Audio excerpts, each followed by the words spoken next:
So if y'all have been living under a rock, you may have been confused why Digimon Adventure stopped airing, but I'm sure most of you already know. The infamous COVID strikes, and due to that, they have stopped, or should I say, put the production on hiatus. But instead of being sad about it, I thought, why don't we take this time to talk about it? We can kind of take a break, analyze what we've seen in these 3 episodes, because contrary to it only being 3 episodes, a lot has happened. To start this video off, man, I'm getting cyber sleuth vibes from the way that this anime has been garnering attention, been getting people who used to be closet fans out and about and talking about it. That's all I want for this franchise. I want Digimon to, I don't think it'll ever top Pokemon, but I want it to get close, right? And so with that being said, we are garnering the hype for it.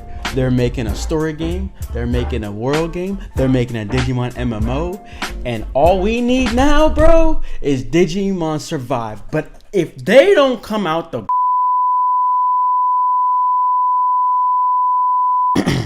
Coming back to the topic at hand, Digimon Adventure, I think the biggest piece of this re-airing, this reboot of the original series, is the pace that we're moving this time around. Like I said, bro, 3 episodes in, and the boy Omegamon, Omnimon, whatever you want to call it, has already appeared. For some context, bro, Omegamon, Omnimon, I don't know which one to call it. So which one do you call it? Let me know in the comments. But Omnimon, he did not appear for the entirety. I'm talking about, I think 47 episodes of the original running of Digimon Adventure in 1999. It was not until 2000 August or October for the US, but regardless, it wasn't until then was he shown in the movie, Digimon the movie, and that movie actually bridged the gap between season 1 and season 2. Throughout my Digimon World Next Order completion series streams, we've been having some discussions here and there about this topic, what other better place. And this last one I had actually has been sparking some thoughts in my head. Let's talk about it. Looking back at previous works of Digimon, and really any work of art that has multiple kind of areas, there's always some type of unison. Not connection, but they follow some type of line. Digimon World 1, which I believe is the first Digimon game to release, didn't even have anything past the ultimate level of evolution. And I mean, there's a couple reasons for that, but the main reason would be the show didn't even air yet at that time. So it is what it is. The game was actually made based off of the virtual pets that were released in, I believe, 1996. The Mega form came just a little bit after that, which I guess if you think about it, it was the movie that introduced the first Mega. So I said some dates. Let's think about it for a second. How long has Digimon been around? 1999. That's when the original anime aired. And then that's 21 years. And then we think about the virtual pets, 1996. 24 years. Digimon is older than a surprisingly large amount of you guys watching this video right now. Think about that for a second. Referring to my previous point, right? It took a whole season for Mega Evolution to be shown. It was a slow build up, but that's nothing out of the ordinary for these type of things. And so here we are, 2020, back at square one per se, the original cast. So to me, guys, I think that calls for change. Drastic change. The cyber sleuth connection. Bro, it is and has boomed, right? Meaning 2 things. There's a lot of more new fans that have now entered the fray, and the older fans have been revitalized. They're like, dang, I haven't had a good or a Digimon game at all in a while. So with that being said, we understand Megas, okay? And even though we don't really get to see it much because they don't want to freaking tell us about it in the US, us NA peons, we even know about X antibodies.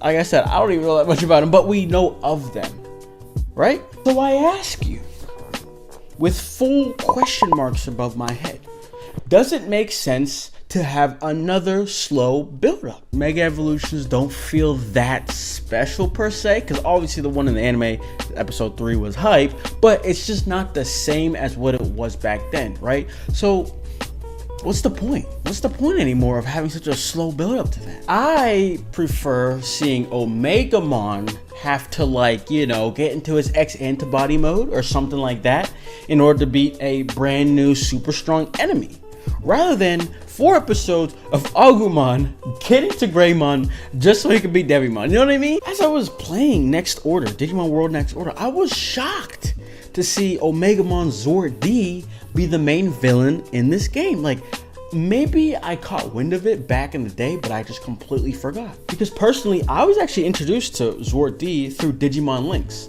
And that was a actual mobile game, and not only that, it was the first mobile game I've ever like really dove into and got engrossed in. I even have some videos on my channel, but that was the first time I ever saw him, and I thought he was just somebody that I just, due to my lack of knowledge, I didn't know who he was. Then I'm playing and I see this man, I'm like, wait a second. Wait. He was introduced in this game? I'm like, that's cool, because it's a modern game. And so the reason why I brought that up is because it follows into my hope for this new season of Digimon Adventure. Kind of touched on it a little bit earlier, but like the power scaling, the storytelling, the world building, I need them to deliver on a casual and veteran level. And when I say casual, I'm not talking about like explaining things, fleshing it all out to update or inform the ill-informed because they don't know about it. I'm not talking about that. I'm talking about from an excitement level. I need them to continue the hype at a pace that we've never seen before, following in the footsteps to an extent of Digimon World Next Order. That being giving us brand new things, brand new villains, super strong enemy. We really gotta take it to the next level, right? It's time to step out of our comfort zone.